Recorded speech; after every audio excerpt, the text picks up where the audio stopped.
उठने लगी है फिरहाद हकीम को अरेस्ट करने की मांग। तारातला हादसे को लेकर पूर्व मेयर घिरे। ममता गुट ने कहा गिरफ्तार करो फिरहाद हकीम को।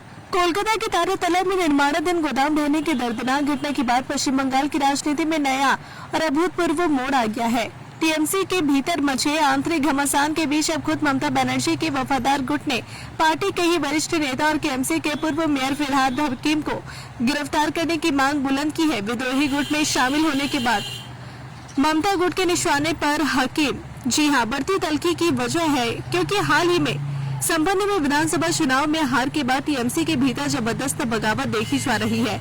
इसी बीच पूर्व मेयर फिरहाद हकीम ने भी मेयर पद से इस्तीफा दे दिया है। टीएमसी के विद्रोही विधायकों ने गुट में शामिल हो गए हैं। इसके बाद से ही ममता बनर्जी के प्रति वफादार नेताओं और फिरहाद हकीम के बीच तलवारें खिंच रही हैं।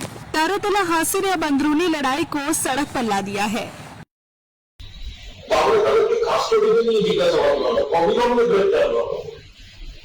মুখ্যমন্ত্রী এই ভয়ঙ্কর ঘটনার জন্য এত মানুষের প্রাণ গেছে, সেখানে যদি কোনো বেআইনি বা বিপজ্জনক নির্মাণ বা অবৈধ প্ল্যান এই ধরনের অভিযোগ যেগুলো উঠছে, আমরা তো জানি না সেটা সত্যি অভিযোগ ঠিক কি ঠিক নয়, কিন্তু মুখ্যমন্ত্রী যখন বিধানসভায় গুরুত্বের সঙ্গে স্টেটমেন্ট দিচ্ছেন, আমার স্টেটমেন্টটাকেই মান্যতা দিয়ে আমাদের বিবেচনা রাখবো।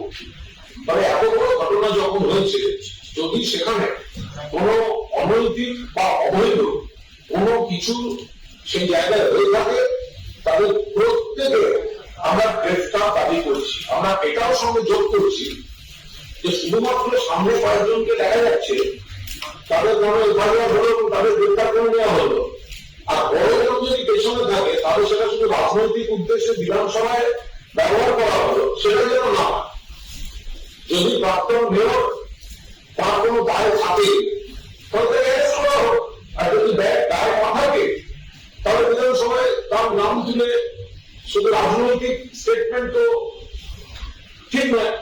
মাননীয় মুখ্যমন্ত্রী যখন প্রাক্তন মেয়রের সই করা কাগজ তুলে দেখিয়েছেন তার প্ল্যান, এবার তার দুটো দিক থাকে। একটা হচ্ছে মেয়রকে অনেক কিছু সই করতে হয়, প্রত্যেকটা জায়গাটা নিজে দেখে নেওয়া সম্ভব নয়, এটা একটা তার যুক্তি হতে পারে। আবার দুর্নীতি হতে পারে যে এত বড় ঘটনা ঘটেছে তার নৈতিক দায় নইলে মুখ্যমন্ত্রী দেখালেন কেন? তো মুখ্যমন্ত্রী যখন দেখিয়েছেন, তো তখন সামনে যে কজন থাকবে নিচু স্তরে তারা শুধু গ্রেপ্তার হবে, আর কেউ কেউ প্রথম তৃণমূলের সহসভাপতি হয়েছেন বলে গ্রেপ্তার হবে না, প্রোটেকশন দেবেন মুখ্যমন্ত্রী, দুটো যেন না হয়। এটাই আগের দিন বলেছিলাম যে যাদের যাদের বিরুদ্ধে অভিযোগ তাদের মধ্যে যারা ধোয়া মুন্সিপালের সাহায্যে অন্যদিকে গিয়ে বসে, তাদের কিন্তু প্রোটেকশন দিলে হবে না। আপনি যখন অভিযোগের আকারে আপনি কাগজটা দেখিয়েছেন, তাহলে অ্যারেস্টও আপনাকে করতে হবে। আর যদি অভিযোগ না হবে, তাহলে আপনি সেই কাগজটা দেখাবেন। যদি সইয়ের মধ্যে কোনো প্রশ্ন না থাকে তাহলে সেটা টানা উচিত হয়নি। একজন লোক পদাধিকারী, তাকে 10টা সই করতে হবে, প্রত্যেকটা নিজেকে ইন্সপেকশন করে করা সম্ভব না। মাননীয় মুখ্যমন্ত্রী যেটা দেখিয়েছেন আপনারা সবাই দেখেছেন, অভিযোগের আকারেই তো দেখিয়েছেন, তাহলে অ্যারেস্ট হবে না কেন? তার কারণ তথাকথিত নতুন তৃণমূলে গেছেন, বালিশাটা তৃণমূলে গেছেন বলে বালিশাটা তৃণমূলের সভাপতি, বালিশাটা ছাত্রমা, বালিশাটা তৃণমূল মুখ্যমন্ত্রী দেখাবেন, অভিযোগ করবেন, কিন্তু তাদের গ্রেফতার করা হবে না।